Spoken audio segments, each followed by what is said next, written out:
നമസ്കാരം. 2 വർഷങ്ങൾക്ക് മുമ്പ് 2024 ഫെബ്രുവരി 2-നാണ് തമിഴ്നാട്ടിൽ ഒരു പുതിയ രാഷ്ട്രീയ ശക്തി ഉയർന്നു വന്നത്. DMK, AIADMK എന്നീ 2 ദ്രാവിഡ ഭീമന്മാർ പതിറ്റാണ്ടുകളായി ആധിപത്യം പുലർത്തുന്ന ഒരു സംസ്ഥാനത്ത് മറ്റൊരു രാഷ്ട്രീയ പാർട്ടി കൂടി രൂപീകരിക്കുന്നത് സാധാരണയായി വലിയ വാർത്തയാകേണ്ടതില്ലായിരുന്നു. എന്നാൽ അത് വലിയ വാർത്തയായി. കാരണം ദക്ഷിണേന്ത്യയിലെ ഏറ്റവും വലിയ ചലച്ചിത്ര താരം ദളപതി സി ജോസഫ് വിജയ് ആയിരുന്നു സംസ്ഥാനത്തിന്റെ രാഷ്ട്രീയ രംഗത്തേക്ക് പ്രവേശിച്ചത്. തന്റെ രാഷ്ട്രീയ പാർട്ടിയായ തമിഴക വെട്രി കഴകം അഥവാ TVK രൂപീകരിക്കാൻ തീരുമാനിച്ച നടൻ വിക്രവാണ്ടി പട്ടണത്തിലെ വേദിയിൽ നിന്ന് പ്രഖ്യാപിച്ചത് ഇത് തമിഴ്നാടിന്റെ പുതിയൊരു തുടക്കത്തിന്റെ നിമിഷം ആണെന്നാണ്.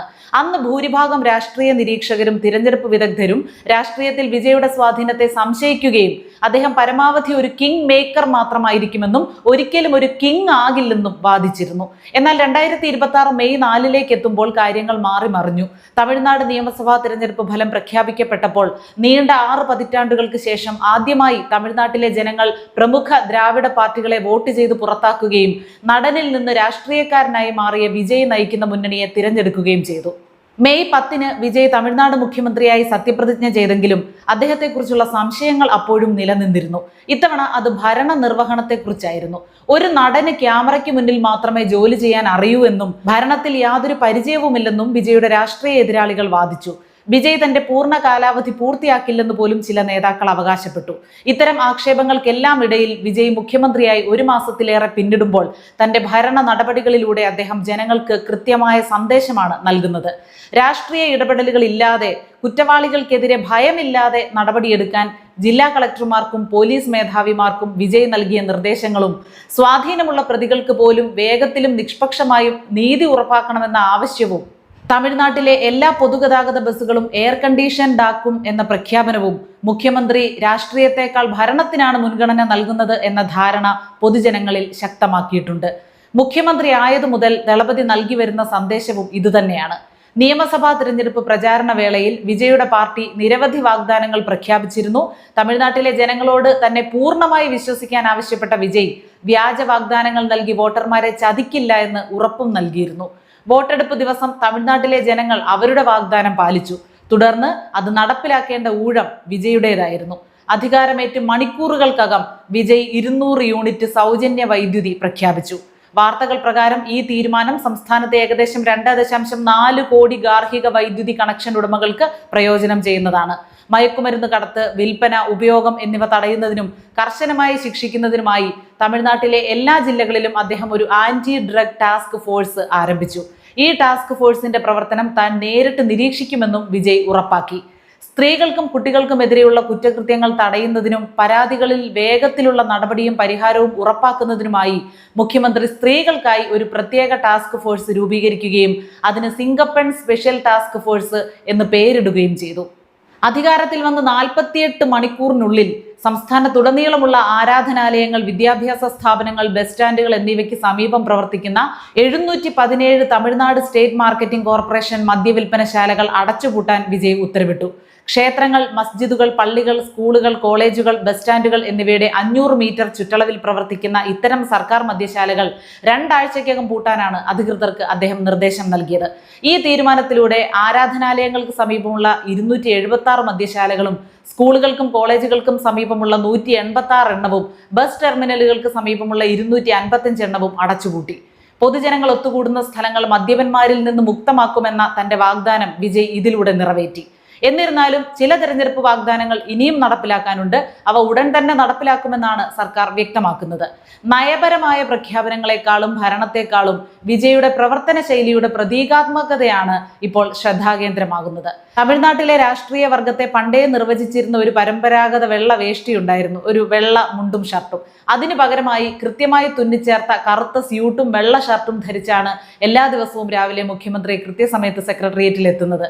ഈ വസ്ത്രധാരണ രീതി കേവലം ഒരു ഫാഷൻ മാത്രമല്ല, താനൊരു പരമ്പരാഗത ദ്രാവിഡ രാഷ്ട്രീയക്കാരനല്ലെന്നും തമിഴ്നാട്ടിലെ ഒരു ആധുനിക അഡ്മിനിസ്ട്രേറ്റർ ആണെന്നും പ്രകടിപ്പിക്കാനുള്ള ഒരു ശ്രമമാണിത്. സെക്രട്ടേറിയറ്റിനുള്ളിൽ അച്ചടക്കത്തിനാണ് മുൻഗണന നൽകുന്നത്. തിങ്കൾ മുതൽ വെള്ളി വരെ വിജയ് തന്റെ ഡെസ്കിൽ ഏകദേശം 7 മണിക്കൂറോളം, അതായത് രാവിലെ 10 മുതൽ വൈകിട്ട് 6 വരെ ചെലവഴിക്കുന്നതായാണ് റിപ്പോർട്ട്. മുതിർന്ന ഉദ്യോഗസ്ഥർ കർശനമായ കൃത്യനിഷ്ഠ പാലിക്കണമെന്ന് അദ്ദേഹം നിർബന്ധിക്കുകയും ഭരണപരമായ എല്ലാ തലങ്ങളിലും സമയനിഷ്ഠ കർശനമായ ഒരു വ്യവസ്ഥയാക്കി മാറ്റുകയും ചെയ്തു. ഭക്ഷണ സമയങ്ങളിൽ നീണ്ട രാഷ്ട്രീയ ചർച്ചകൾ നടത്തുന്നതിന് പകരം വീട്ടിൽ നിന്ന് ഉച്ചഭക്ഷണം കൊണ്ടുവന്ന് ഓഫീസിലിരുന്ന് കഴിക്കുന്ന അദ്ദേഹത്തിന്റെ ശീലവും അദ്ദേഹത്തിന്റെ ഭരണശൈലിയുടെ ഭാഗമായി ചർച്ച ചെയ്യപ്പെടുന്നുണ്ട്. ഈ പ്രവർത്തനങ്ങൾ മാത്രം കൊണ്ട് ഭരണം പൂർണ്ണമായി മാറില്ലായിരിക്കാം. എന്നാൽ ഉദ്യോഗസ്ഥ ഭരണ സംവിധാനങ്ങളിൽ നേതൃത്വം പലപ്പോഴും മുൻഗണനകൾ കാണിച്ചു കൊടുക്കുന്നതിലൂടെയാണ് തുടങ്ങുന്നത്. തലപ്പത്തുള്ളയാൾ കൃത്യനിഷ്ഠയും കൃത്യമായ ഓഫീസ് സമയവും ജോലിയിലുള്ള അച്ചടക്കവും കാണിക്കുമ്പോൾ അത് ഭരണപരമായ എല്ലാ തലങ്ങളിലും ഒരു മാതൃകയായി മാറുന്നു. ഇത്തരത്തിലുള്ള ചുവടുവെപ്പുകൾ പ്രതീകാത്മകമായി തോന്നാമെങ്കിലും രാഷ്ട്രീയ പ്രസംഗങ്ങൾ പോലെ തന്നെ കാര്യക്ഷമതയ്ക്കും അച്ചടക്കത്തിനും ഉത്തരവാദിത്വത്തിനും സർക്കാർ സംവിധാനങ്ങളിൽ മൂല്യമുണ്ട് എന്ന സന്ദേശം നൽകാൻ ഇത് സഹായിക്കുന്നു. ഒരു ചലച്ചിത്ര താരം എന്ന നിലയിൽ വിജയ് തന്റെ കരിയറിൽ നിരവധി ബ്ലോക്ക് ബസ്റ്റർ സിനിമകളും വിജയങ്ങളും കണ്ടിട്ടുണ്ട്. എന്നാൽ തമിഴ്നാട് മുഖ്യമന്ത്രി ആയ ശേഷം അദ്ദേഹത്തിന്റെ സംസ്ഥാനത്തെക്കുറിച്ചുള്ള കാഴ്ചപ്പാടാണ് ഇപ്പോൾ വലിയ ചർച്ചയായിരിക്കുന്നത്. നീതി ആയോഗ് വൈസ് ചെയർമാൻ അശോക് കുമാർ ലാഹിരി വിജയെ പരസ്യമായി പ്രശംസിച്ചതാണ് ഇതിന് കാരണം. തമിഴ്നാടിന്റെ താല്പര്യങ്ങൾക്കായി ശക്തമായി വാദിക്കുന്ന വ്യക്തിയായി സ്വയം അടയാളപ്പെടുത്തുമ്പോഴും കേന്ദ്ര സർക്കാരുമായി പ്രായോഗികമായ ഒരു പ്രവർത്തന ബന്ധം നിലനിർത്താൻ വിജയ്ക്ക് കഴിഞ്ഞിട്ടുണ്ട്. അധികാരമേറ്റ ശേഷം അദ്ദേഹം പ്രധാനമന്ത്രി നരേന്ദ്രമോദിയുമായി കൂടിക്കാഴ്ച നടത്തുകയും തമിഴ്നാട് രാഷ്ട്രീയത്തിൽ പണ്ടേ നിലനിൽക്കുന്ന നിരവധി പ്രശ്നങ്ങൾ ഉന്നയിക്കുകയും ചെയ്തു. കർണാടക നിർദ്ദേശിച്ച മേക്കേദാട്ട് അണക്കെട്ട് പദ്ധതിക്കെതിരെ നിയമ നടപടികൾ സ്വീകരിക്കണമെന്നും ശ്രീലങ്ക കസ്റ്റഡിയിലെടുത്ത തമിഴ്നാട് മത്സ്യത്തൊഴിലാളികളെ മോചിപ്പിക്കണമെന്നും അദ്ദേഹം കേന്ദ്രത്തോട് ആവശ്യപ്പെട്ടു. തമിഴ്നാട്ടിലെ പ്രതിരോധ നിർമ്മാണ പദ്ധതികൾ വേഗത്തിലാക്കാനും ആർട്ടിഫിഷ്യൽ ഇന്റലിജൻസ് നൈപുണ്യ വികസനം, വ്യവസായ നിക്ഷേപങ്ങൾ എന്നിവയ്ക്ക് കേന്ദ്ര സർക്കാരിന്റെ കൂടുതൽ പിന്തുണ ഉറപ്പാക്കാനും വിജയ് അഭ്യർത്ഥിച്ചു. ഈ ജൂൺ 11 നടന്ന നീതി ആയോഗ് ഗവേണിംഗ് കൗൺസിൽ യോഗത്തിലും അദ്ദേഹം പങ്കെടുത്തിരുന്നു. കേന്ദ്ര സർക്കാരുമായി രാഷ്ട്രീയമായി വിയോജിപ്പുകൾ ഉണ്ടാകാമെങ്കിലും തമിഴ്നാട്ടിലെ ജനങ്ങളുടെ നന്മയ്ക്കായി ഒരുമിച്ച് പ്രവർത്തിക്കാൻ തയ്യാറാണ് എന്ന സന്ദേശമാണ് അദ്ദേഹം ഇതിലൂടെ നൽകിയത്. വിജയുടെ സാമ്പത്തിക കാഴ്ചപ്പാട് രാഷ്ട്രീയ വൃത്തങ്ങളുടെ ശ്രദ്ധ ആകർഷിച്ചു. 2035ഓടെ തമിഴ്നാടിന്റെ സമ്പദ് വ്യവസ്ഥ $1.5 ട്രില്യൺ ഉയർത്താനുള്ള വിജയുടെ ദീർഘകാല റോഡ് മാപ്പിനെ അശോക് ലാഹിരി പരസ്യമായാണ് പ്രശംസിച്ചത്. ഇതൊരു വലിയ ലക്ഷ്യമാണെങ്കിലും വ്യക്തമായി ആസൂത്രണം ചെയ്ത ഒരു കാഴ്ചപ്പാടാണെന്നാണ് അദ്ദേഹം വിശേഷിപ്പിച്ചത്. പുതിയ മുഖ്യമന്ത്രി തമിഴ്നാടിനെ ഇന്ത്യയുടെ ഒരു നിർമ്മാണ ഹബ്ബായി മാത്രമല്ല അടുത്ത ദശകത്തിൽ ഒരു ആഗോള നിക്ഷേപ സാങ്കേതിക കേന്ദ്രമാക്കി മാറ്റാനാണ് ശ്രമിക്കുന്നത് എന്നതിന്റെ അംഗീകാരമായാണ് ഈ പ്രശംസ വിലയിരുത്തപ്പെടുന്നത്. ക്ഷേമ പദ്ധതികൾ ശക്തിപ്പെടുത്തുന്നതിനും പൊതുസേവനങ്ങൾ മെച്ചപ്പെടുത്തുന്നതിനുമാണ് വിജയ് സർക്കാരിന്റെ ആദ്യകാല മുൻഗണനകൾ നൽകിയത്. അധികാരമേറ്റ് ആഴ്ചകൾക്കുള്ളിൽ തമിഴ്നാട്ടിലെ 620 അമ്മ ഉണവകം ക്യാൻറ്റീനുകൾ സമഗ്രമായി പരിഷ്കരിക്കാൻ സർക്കാർ ഉത്തരവിട്ടു. അടുക്കളകൾ ആധുനികവൽക്കരിക്കാനും പാത്രങ്ങൾ മാറ്റാനും ശുചിത്വം ഉറപ്പാക്കാനും ഭക്ഷണത്തിന്റെ ഗുണനിലവാരം ഉയർത്താനും അധികൃതർക്ക് നിർദ്ദേശം നൽകി. ഏറ്റവും പാവപ്പെട്ടവരും സാമ്പത്തികമായി പിന്നോക്കം നിൽക്കുന്നവരുമായ വായ്പക്കാർക്കായി സഹകരണ ബാങ്ക് വായ്പകൾ എഴുതിത്തള്ളുന്നതിന്റെ ആദ്യഘട്ടം ഭരണകൂടം പ്രഖ്യാപിച്ചു. അതോടൊപ്പം സുരക്ഷിതമായ കുടിവെള്ളം ലഭ്യമാക്കുന്നതിനായി മുടങ്ങിക്കിടന്ന നിരവധി ജൽ ജീവൻ മിഷൻ കുടിവെള്ള പദ്ധതികൾ അദ്ദേഹം പുനരുജ്ജീവിപ്പിച്ചു. കാർഷിക മേഖലയെ പിന്തുണയ്ക്കുന്നതിനായി നെൽകൃഷി പ്രോത്സാഹിപ്പിക്കുന്നതിന് 134.83 കോടി രൂപയുടെ പാക്കേജ് സർക്കാർ പ്രഖ്യാപിച്ചു. ഗ്രാമപ്രദേശങ്ങളിൽ ആരോഗ്യ പരിരക്ഷയും അടിയന്തര മെഡിക്കൽ സേവനങ്ങളും ശക്തമാക്കുന്നതിനായി 40 പുതിയ വാഹനങ്ങൾ അനുവദിച്ചതും മാതൃ ആരോഗ്യം മെച്ചപ്പെടുത്തുന്നതിനായി സ്കാനിംഗ് സെന്ററുകളിൽ കർശനമായ നിരീക്ഷണം ഏർപ്പെടുത്തിയതും മറ്റ് ആദ്യകാല നടപടികളിൽ ഉൾപ്പെടുന്നു. ക്ഷേമ നടപടികൾക്കൊപ്പം തന്നെ ഭരണപരിഷ്കാരങ്ങളിലും സുതാര്യമായ ഭരണത്തിലും ശ്രദ്ധ കേന്ദ്രീകരിക്കുന്ന ഒരു സർക്കാരായാണ് ഇത് സ്വയം അവതരിപ്പിക്കപ്പെടുന്നത്. ഈ ശ്രമങ്ങളുടെ ഭാഗമായി 35 വകുപ്പുകളിലായി 436 പോയിന്റുകളുള്ള വെട്രി തമിഴകം വിഷൻ ഡോക്യുമെന്റ് പുറത്തിറക്കി. ധാർമ്മികതയെയും നീതിപൂർവമായ ജീവിതത്തെയും കുറിച്ചുള്ള പ്രശസ്തമായ തമിഴ് ഗ്രന്ഥമായ തിരുക്കുറലിൽ നിന്ന് പ്രചോദനം ഉൾക്കൊണ്ടുകൊണ്ടുള്ള 10 തൂണുകളെ അടിസ്ഥാനമാക്കിയാണ് ഇത് തയ്യാറാക്കിയിരിക്കുന്നത്. വിദ്യാഭ്യാസം, ആരോഗ്യം, ഇൻഫ്രാസ്ട്രക്ചർ, സാമ്പത്തിക വളർച്ച, സുതാര്യമായ ഭരണം എന്നിവ ഉൾപ്പെടെയുള്ള മേഖലകളിൽ അളക്കാവുന്ന ലക്ഷ്യങ്ങൾ ഈ രേഖ മുന്നോട്ട് വയ്ക്കുന്നു. തമിഴ്നാടിന്റെ സാമ്പത്തിക സ്ഥിതിയെക്കുറിച്ചുള്ള ഒരു ധവളപത്രം വിജയ് പുറത്തിറക്കി. സംസ്ഥാനത്തിന് മുൻപേ ലഭിച്ച കടബാധ്യതകൾ ചൂണ്ടിക്കാണിച്ച അദ്ദേഹം ധനപരമായ സുതാര്യത ഉറപ്പു നൽകി. ഉദ്യോഗസ്ഥ ഭരണ സംവിധാനത്തിനുള്ളിലെ സമാന്തര അധികാര കേന്ദ്രങ്ങൾ ഇല്ലാതാക്കാൻ ഉദ്യോഗസ്ഥർക്ക് നിർദ്ദേശം നൽകിയ വിജയ് പൊതുമരാമത്ത് കരാറുകളിലെ കമ്മീഷനുകൾക്കെതിരെ മുന്നറിയിപ്പ് നൽകി. നിക്ഷേപകർക്കായി സിംഗിൾ വിൻഡോ ക്ലിയറൻസ് വിപുലീകരിക്കുകയും Directorate of Vigilance and Anti Corruption നടത്തുന്ന റെയ്ഡുകൾ ഉൾപ്പെടെയുള്ള അഴിമതി വിരുദ്ധ അന്വേഷണങ്ങൾക്ക് പിന്തുണ നൽകുകയും ചെയ്തു.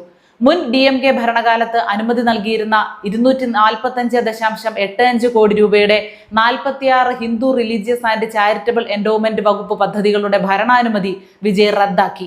ഇതിൽ കല്യാണ മണ്ഡപങ്ങളും വാണിജ്യ സമുച്ചയങ്ങളും ഉൾപ്പെടുന്നു. ക്ഷേത്രങ്ങളുടെ പണം വാണിജ്യ ആവശ്യങ്ങൾക്കായി ഉപയോഗിക്കുന്നതിന് പകരം ക്ഷേത്രങ്ങളുമായി ബന്ധപ്പെട്ട പ്രവർത്തനങ്ങൾക്കായി മാത്രമേ ചിലവഴിക്കാവൂ എന്ന് സർക്കാർ വ്യക്തമാക്കി.